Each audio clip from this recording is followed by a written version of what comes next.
¿Cómo están? Esta charla, conferencia, clase abierta la titulamos Jerarquización de la Abogacía Pública. Estuvimos dando en distintas provincias, escuelas de abogados provinciales, Córdoba, Misiones, estuvimos en Tierra del Fuego y en Catamarca, pero nos parecía importante concentrar una serie de conceptos que son centrales para la formación de las abogadas y abogados del Estado, que tienen en sus manos nada menos que la defensa del interés público, de los intereses nacionales, y nos parecía que más allá de la formación técnica, de la solvencia técnica que tienen que tener los profesionales que trabajan en la órbita de la Administración Pública Nacional, hay una serie de lineamientos que hacen a la teoría del Estado, al derecho constitucional, a la filosofía del derecho, que son disciplinas que hoy están marginadas de los programas de estudio y que nosotros queremos recuperar porque entendemos que son esenciales, sobre todo para los abogados que defienden o defendemos el interés público. Esto requiere de una serie de herramientas que son técnicas, pero que tienen un trasfondo histórico y filosófico que muchas veces no vemos, no recibimos, y esa carencia no es un accidente, no es casualidad. La formación de las abogadas y abogados en general en todo el mundo no es un problema que solo viva la Argentina, es cada vez más pobre, y desde esta escuela queremos contrarrestar este proceso, o por lo menos ponerlo sobre la mesa, discutirlo y ver a qué intereses sirve y a cuáles no. Seguro la poca o la decadencia o degradación en la formación de los abogados, si hay alguien al que no le sirve, es al Estado. Porque el Estado Nacional, los estados de América Latina necesitan abogados conscientes de su historia, conscientes de su lugar en el mundo, conscientes de los desafíos que enfrentamos para poder defendernos mejor. Si no tenemos las herramientas, tenemos que pensar por qué no las tenemos, cómo se explica ese vacío y qué precio pagamos por la formación que no tenemos y que tenemos que desarrollar. La buena noticia es que esta escuela está para desarrollar las herramientas que no tenemos, está para ser un punto de encuentro de todos los abogados del Cuerpo de Abogados del Estado Nacional, para poder, como decíamos, visibilizar los problemas, visibilizar las carencias y desarrollar juntos las herramientas que nadie nos va a regalar, y mucho menos los sectores, diría yo, que se han favorecido de esta carencia. Es decir, un Estado que no se sabe defender o que no tiene herramientas buenas o sólidas para defenderse, para defender a su población, para defender su territorio, para defender sus recursos, es funcional. Alguien se está beneficiando de ese trabajo mal hecho, y si ese trabajo se hace bien, probablemente logremos revertir la situación que tiene la Argentina y que tienen los países de la región, que es casi la mitad de su población empobrecida. Contrarrestar eso requiere un cuerpo de abogados de Estado preparado, comprometido y que entienda qué es lo que está sucediendo. En primer lugar, me llamó mucho la atención que nos preguntan en distintas provincias por qué hacemos seminarios o conferencias tituladas Jerarquización de la Abogacía Pública.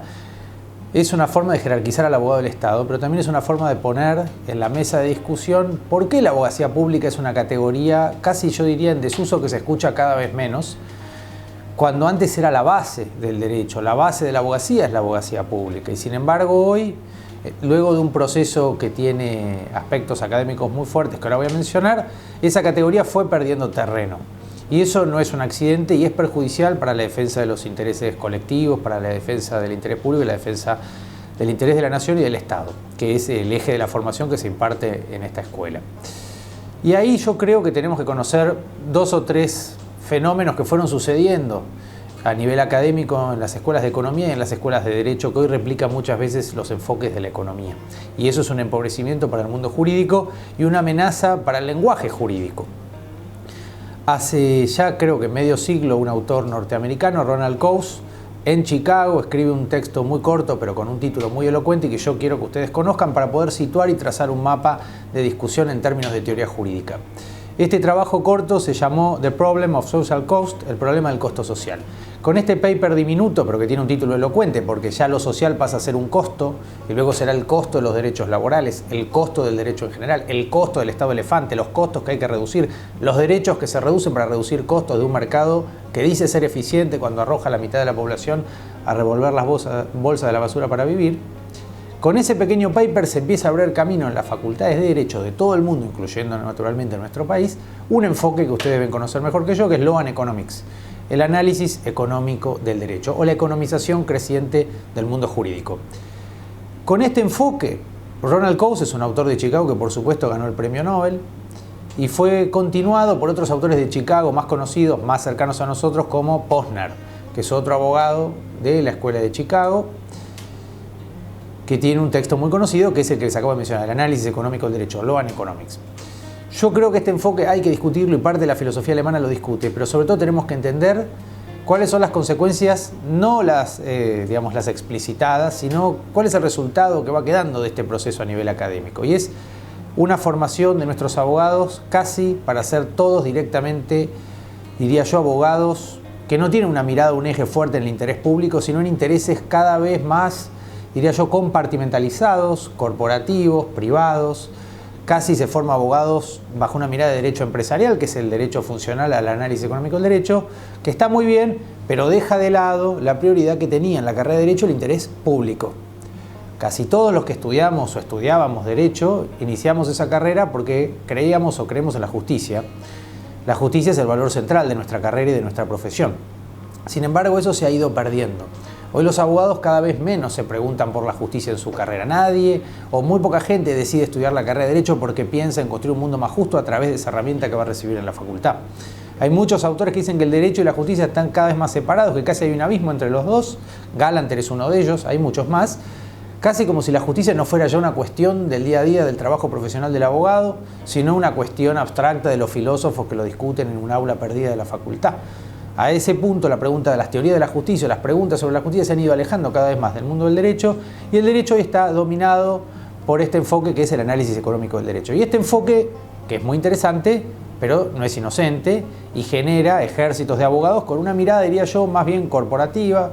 Son abogados preparados, además bajo una mirada, yo diría, eurocéntrica, inconsciente de la historia dolorosa de América Latina, que luego, al no conocer la historia, son incapaces de defender los intereses de esa región en un mundo, porque replicamos, en derecho penal esto es muy claro, pero en la filosofía jurídica también se ve, una mirada que no favorece lo latinoamericano y mucho menos el interés público de nuestros países, sino una mirada donde nos seguimos comportando como una colonia cuyos recursos, como diría Scalabrini Ortiz, cuyo cuadro tenemos acá en esta oficina, se van fugando de la Argentina hacia otros territorios, hacia los centros, desde las periferias. Y eso tampoco es un accidente, porque hoy la Argentina, como muchos países hermanos, es un país rico, poco habitado, enorme, con un montón de recursos, que produce alimentos y sin embargo tiene la mitad de su población orillando la pobreza, revolviendo la basura para vivir. Eso no es una casualidad. Eso no es ningún accidente, más bien es un crimen que tenemos que visibilizar. Y el enfoque económico del derecho no nos está ayudando, más bien está reforzando esta tendencia, porque son enfoques que favorecen, diría yo, la fuga de recursos y no la defensa del interés público. En este mundo, defender la soberanía es una mala palabra. Hay historiadores muy reconocidos que dicen que no hay que ni celebrar el Día de la Soberanía Nacional, que es una mala palabra. Nosotros entendemos que no, que la soberanía nacional es una bandera inclaudicable, más para quienes formamos parte del Estado Nacional. Todos los que somos o son funcionarios tienen como primera tarea y como única, diría yo, defender el interés de la nación.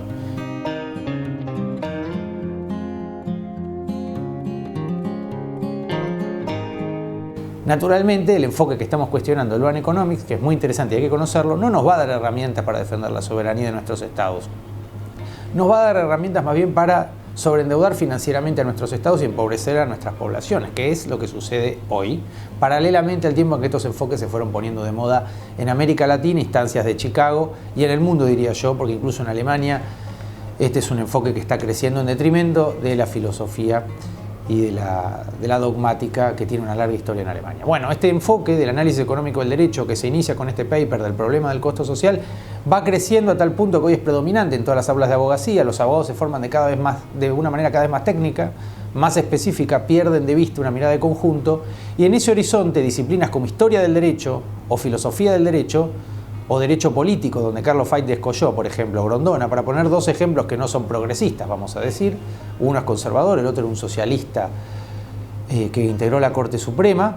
Eran dos profesores de materias que también fueron desapareciendo los programas de estudio. Derecho político fue desapareciendo, con alguna excepción, como la Universidad Nacional de Córdoba, pero es como si la política fuera una mala palabra, también porque defiende lo público, y se tuviera que alejar del derecho. En este afán de tecnificar el derecho, corremos de lado cualquier disciplina que contamine esta, en teoría, pureza que debiera tener el razonamiento jurídico, que hoy es un análisis formal y económico, técnico, que tiene muy poco que ver con la justicia como categoría. Por eso yo le decía que la justicia y la filosofía jurídica que se ocupaba de hacer la pregunta de la justicia en las aulas de abogacía fueron quedando de lado, se fueron corriendo de los programas de estudio. Hoy lo único que se aprende en la Facultad de Derecho es a pensar económicamente, y el abogado termina siendo casi un asistente del economista. Y la pregunta por la justicia va desapareciendo del mundo del derecho incluso, y por supuesto, naturalmente, luego del mundo corporativo e incluso de la administración del Estado.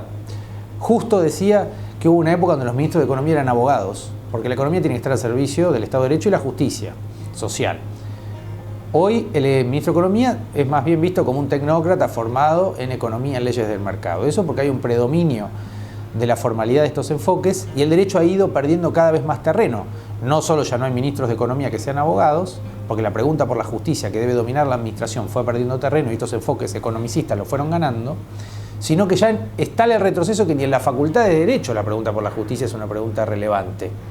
Se va corriendo cada vez más la línea para atrás y ya la pregunta por la justicia o los abogados que defienden la justicia parecen casi personas arrinconadas, filósofos, con el tono peyorativo que se le da en esta sociedad tecnocratizada esa palabra. Nosotros creemos que la filosofía es muy importante para el derecho, pero hoy hablar de justicia y filosofar parece en términos negativos, peyorativos. No queremos abogados que piensen, no queremos abogados filósofos que teoricen sobre la justicia. Nosotros sí queremos, y creemos que esa es la base de la formación sólida de un abogado del Estado que va a defender el interés público, es entender el debate sobre si San Martín estaba viejo o no, cuando le entrega su sable rosa por defender la soberanía, si vale la pena o no celebrar el Día de la Soberanía, que se celebró hace pocos días, después de la batalla de Vuelta Obligado. Nosotros creemos que sí, pero para eso hay que estudiar historia del derecho, y eso es algo marginal de los programas de estudio que se orientan a lo que sea funcional al mercado y a los tecnicismos formales, y la pregunta por la justicia, que es la pregunta de la filosofía del derecho. Estas dos grandes preguntas, o estos dos grandes campos, la filosofía jurídica y la historia del derecho, se fueron corriendo en los programas de estudio de abogacía. Entonces el abogado ya ni sabe lo que no sabe, naturalmente. Ignora cuestiones que son centrales o que eran centrales para su formación y su trabajo el día que se recibía y que están muy vinculadas a la justicia. Por eso yo me pregunto, como se pregunta Galanter, hay otros autores que hacen lo mismo, ¿qué lugar ocupa hoy la justicia para los abogados? Como concepto, como idea, como principio, como horizonte.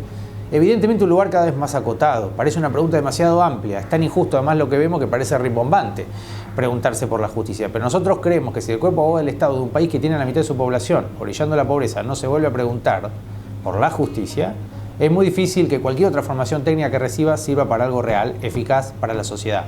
Y la formación que se imparte en esta escuela no tiene por objetivo beneficiar a un sector en desmedro de otro, tiene beneficio del colectivo, es decir, el interés público de todos y todas los argentinos, en la defensa del interés de la nación argentina.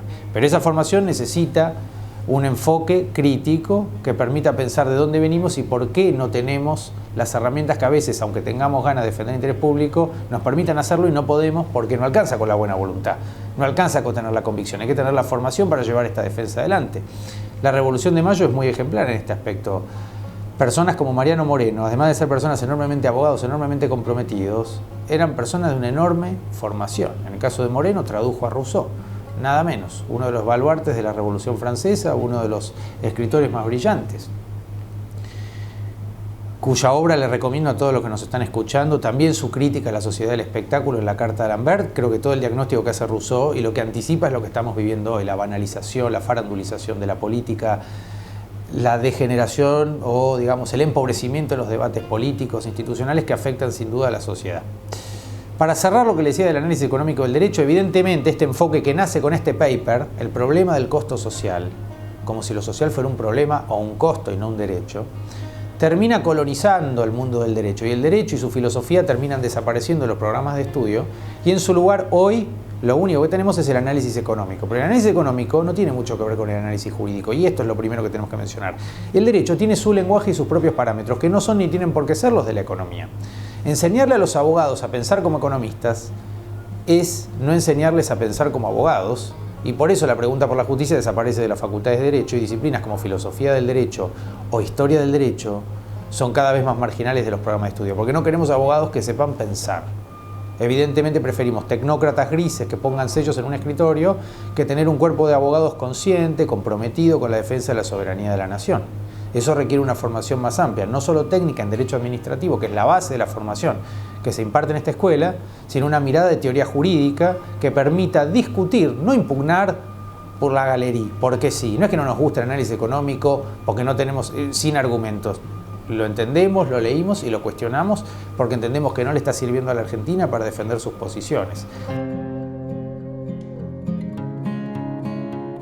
Creemos que nadie va a defender mejor el interés de la nación que los abogados del Estado argentino. Y, sin embargo, muchas veces, por no haber invertido lo suficiente o el suficiente tiempo en la formación de esos abogados, no tenemos cómo defendernos muchas veces y tenemos que tercerizar la defensa o la formación de nuestros abogados. Esta escuela, la Procuración del Tesoro, instancias del Procurador, además de jerarquizarse como espacio, quiere terminar con la tercerización de la formación del Cuerpo de Abogados del Estado. Así como el ISER no terceriza la formación del servicio diplomático, la Procuración del Tesoro no terceriza la formación de sus propios abogados como tácita o explícitamente era durante algún tiempo. Nosotros creemos que los programas más valiosos en materia de abogacía pública tienen que impartirse en la Escuela de Abogados del Estado de la Nación. También pensamos que la escuela es un espejo de lo que sucede a nivel de políticas públicas. Cuando para un gobierno es prioridad la defensa del interés de la nación, va a ser prioridad capacitar a sus abogados para defender ese interés. Cuando no es una prioridad para un gobierno la defensa del interés público, de la soberanía, el desendeudamiento y el desarrollo, evidentemente no es prioridad tener un cuerpo de abogados de Estado consciente y comprometido que ponga un límite a las gestiones que muchas veces han, diría yo, defraudado el interés público y han hundido a nuestra población en la pobreza y en un endeudamiento impagable, como es la situación difícil que enfrenta el Estado argentino hoy. Evidentemente, tenemos que generar enfoques nuevos que nos permitan pararnos mejor en las negociaciones y en la defensa del interés público. Y eso lo tenemos que hacer nosotros, como abogados en Argentina y en América Latina, conscientes de la historia y de los intereses que se juegan alrededor de nuestros países. Esas herramientas no las vamos a recibir donde las estuvimos buscando. De ahí nunca salieron ni van a salir, es decir, donde se fugan nuestros recursos, donde se fugan muchas veces los cerebros, como se decía en un momento. El enfoque eurocéntrico favorece, diría yo, el vaciamiento de nuestros países, también a nivel académico. Entonces nosotros tal vez tenemos que aprender, por eso hay un área de investigación en esta escuela, a desarrollar nuestras propias herramientas para aprender a defendernos nosotros mejor. Desarrollar las herramientas teóricas que necesitamos para defender el interés público. Muchas veces en nuestras universidades liberales se imparte formación muy sólida en muchos campos, pero en algunos, estratégicamente o no, hay vacíos que llaman mucho la atención. Este es uno de ellos. ¿Por qué no se forma abogados y abogadas comprometidos con la defensa del interés público de sus propios países, conscientes de la historia y los desafíos de sus propias naciones? ¿Por qué miramos más lo que sucede a 15.000 kilómetros de distancia que lo que sucede en naciones hermanas, en todos los países de la región, en América Latina?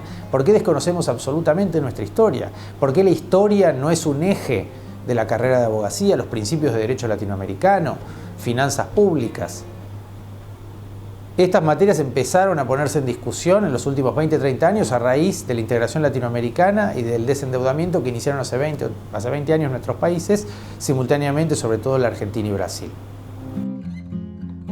Y con esto voy a ir cerrando porque no quiero, sobreabundar en conceptos. La idea era dar más bien un marco teórico que sirva para empezar a pensar. Esta charla quiere ser más bien un primer encuentro, una aproximación a una discusión que tenemos que dar juntos y juntas en la Escuela de Abogados del Estado, que es cómo vamos a generar enfoques consistentes que nos permitan tener un suelo firme para defender el interés de la nación. ¿Y por qué no tenemos ese suelo firme? ¿Y por qué no tenemos muchas veces las herramientas que necesitamos para defender el interés de los argentinos? Nos tenemos que hacer esa pregunta. ¿Por qué no tenemos las herramientas que necesitamos si somos abogados y en principio nos formamos para esto? Y hablábamos de abogacía pública. Evidentemente en este enfoque economicista la abogacía pública no es prioridad. Más bien la abogacía privada, corporativa, que defiende determinados intereses, que está muy bien en una sociedad liberal, pero no es lo único que hay. Sin embargo, hoy el enfoque económico, que es predominante, genera la idea o el preconcepto de que la abogacía es sobre todo una profesión liberal orientada a sectores particulares, privados. Lo cual está muy bien, pero no es lo único. Y a veces deja de lado lo esencial, que es esta categoría que nosotros estamos recuperando. Cuando hablamos de jerarquizar la abogacía pública, yo diría más bien que hay que volverla a construir. Más que jerarquizarla, hay que reconstruirla a la abogacía pública. Hay que volver a poner este concepto o esta categoría en discusión. ¿Por qué la fuimos dejando de lado? ¿Por qué fue perdiendo espacio la categoría de abogacía pública al mismo tiempo que avanzaba el enfoque económico del derecho? ¿Por qué empezamos a hablar del derecho laboral, del derecho de los trabajadores o de los derechos sociales o los derechos culturales como un costo cuando es un derecho? ¿Por qué el derecho incorpora el lenguaje de la economía que le dice que tiene que descartar todo lo que entre comillas no es eficiente cuando los parámetros del derecho no son la eficiencia de mercado? La defensa del derecho y el eje del derecho, como decía Kant, es el anticonsecuencialismo, es la defensa de la dignidad humana, cueste lo que cueste. No se reconocen derechos porque eso es mejor para el libre mercado, se reconocen derechos porque eso es lo que implica la defensa de la dignidad humana, como decía Rousseau, a quien Moreno tradujo. Esto parece muy simple, que el derecho defiende la dignidad y que la economía defiende la eficiencia, que la economía muchas veces trata a las personas como un recurso humano, como un medio, y el derecho no. El derecho trata a la persona como un fin en sí mismo, como decía Kant. Por eso Kant, que es el autor central de la filosofía jurídica, era antiutilitarista, anticonsecuencialista. Hoy diríamos, hubiera estado en contra del análisis económico del derecho que yo estoy impugnando. Yo estudié con Robert Alexy en Kiel, en el norte de Alemania, y Alexy es uno de los pocos que sigue defendiendo la filosofía de Kant en el mundo del derecho. Pero es una filosofía cada vez más marginada y difícil, diría yo. Casi no se lo lee a Kant en las facultades de Derecho, se lo lee sí en las facultades de Filosofía, con suerte, pero en Derecho ya no. Hoy en Derecho se lo lee a Coase y se lo lee a Posner, y nos enseñan que lo que cuesta mucho hay que correrlo porque los estados no lo pueden sufragar. Y además nos dicen que eso está bien, porque recortar derechos es ser eficiente. Nosotros creemos que ese enfoque es equivocado y que los abogados no lo tienen que repetir o tienen que aprender a advertir lo que eso implica. Hay una filosofía del derecho que fue corrida de lado y en su lugar se puso el análisis económico del derecho. Nosotros queremos volver a recuperar la filosofía jurídica para que las discusiones que dan o damos las abogados y abogados tengan un horizonte, un norte y un sentido, y sobre todo un efecto práctico en un país que tiene la mitad de su población empobrecida como es la población argentina. Un profesor en Santa Fe lo decía de manera muy simple: por un lado están las leyes del mercado que nos dictan lo que es eficiente y lo que no, por otro lado está el Estado, que implica una trascendencia, como decía Hegel. Es decir, el Estado es más, porque es el bien común, es lo que trasciende a cada uno individualmente. Luego, también pensar si efectivamente estos enfoques no son también utópicos. Nosotros pensamos que recortando derechos, desregulando mercados, iba a haber mayor llegada de inversiones, prosperidad y bienestar para los argentinos. El resultado demostró lo contrario. Lo que creció fue la informalidad, la pobreza, la precariedad y la exclusión. El análisis económico del derecho, y diríamos el neoliberalismo, cuando habla del Estado, solo se acuerda del Estado en este aspecto que les estoy mencionando, en el antigarantista. El Estado punitivo que criminaliza la pobreza, que hacina a millones de personas en prisiones. Y ahí es curioso, porque ese antigarantismo no es solo el antigarantismo penal o procesal, que además es inconstitucional, porque nuestra Constitución es la que establece las garantías. Por eso resulta muy curioso que en una democracia la garantía o el garantismo es una mala palabra cuando es el pilar de la seguridad jurídica. Y lo que les quería decir es que este punitivismo es antigarantista no solo en materia penal, sino laboral también. Y por eso se habla de recortar derechos laborales que cuestan mucho. Y ahí el círculo se empieza a cerrar. Ahí vemos cómo el análisis económico del derecho no es inocente en términos jurídicos. Sí vuelve a la discusión jurídica con otra cara. El antigarantismo tiene muchos niveles, tiene muchos rostros. No solo el punitivismo mediático en sociedades empobrecidas, que evidentemente no es un camino de construcción de civilidad ni de sociedades más seguras, sino además el recorte de derechos laborales y sociales. ¿Y cómo se enfrenta ese recorte? Con más criminalización y represión de la pobreza. Eso genera más violencia. Nosotros creemos que todas estas discusiones tenemos que saber situarlas y prepararnos como abogados y abogados del Estado para defender el interés público entendiendo las implicancias de las discusiones que muchas veces circulan. Porque por un lado hay una banalización del debate jurídico y político, pero por otro lado hay consignas que se repiten que no son inocentes y que no siempre son compatibles con una democracia o con un Estado constitucional de derecho. Por hoy, simplemente eso, quería mencionar este recorrido que se inicia con Coase, con este paper, El problema del costo social, y que ustedes piensen cómo es que a partir de este pequeño texto de 20 páginas se genera un enfoque llamado análisis económico del derecho, que hoy es predominante en las aulas de abogacía, y por qué este enfoque que forma abogados, no para defender el interés público, sino intereses corporativos, hoy es predominante también en la cabeza de los que nos hemos formado o queremos defender al Estado Nacional. Si salimos de ese enfoque, muchas veces no tenemos el otro lo tenemos que generar, todavía se está generando, y esta escuela quiere ser uno de los espacios de rigor académico y de solvencia jurídica, donde estas ideas se vuelven a poner en discusión, se vuelven a poner sobre la mesa y nos preguntamos por qué la filosofía jurídica, la historia jurídica o el derecho político son disciplinas que han sido marginadas de los programas de abogacía, y eso ha sido funcional a determinados enfoques que hoy no están favoreciendo la defensa del interés público que nosotros queremos restablecer. Bueno, yo con esto me despido, les agradezco el interés y la paciencia y les pido que sigan conectados con el canal de la Escuela Abogado del Estado, donde van a ver distintos seminarios, especializaciones o una maestría en abogacía pública que recuperamos este año. Tal vez, y perdón que sea insistente con esto, La maestría en abogacía del Estado se dictó hasta determinado momento y cuando dejó de importar se tiró por la ventana. Estamos trabajando con la UIF y con la FIS para restablecer a partir de marzo una especialización en delitos económicos complejos y lavado de activos, que también se dictó en esta escuela y de repente en determinado momento se dejó de dictar. Tenemos que pensar también por qué esos programas tan vitales para la formación de los abogados y abogadas del Estado argentino, que hacen a la defensa del interés público y que le daban herramientas para defender el interés de la nación, fueron discontinuados. Eso evidentemente no le servía a los abogados del Estado argentino, perder esas posibilidades de capacitarse para hacer mejor su trabajo. ¿A quién favorece que se discontinúen o tiren por la ventana programas que son esenciales y que nosotros en este momento estamos restableciendo? Evidentemente no al Estado argentino, evidentemente no al interés de la nación. Gracias.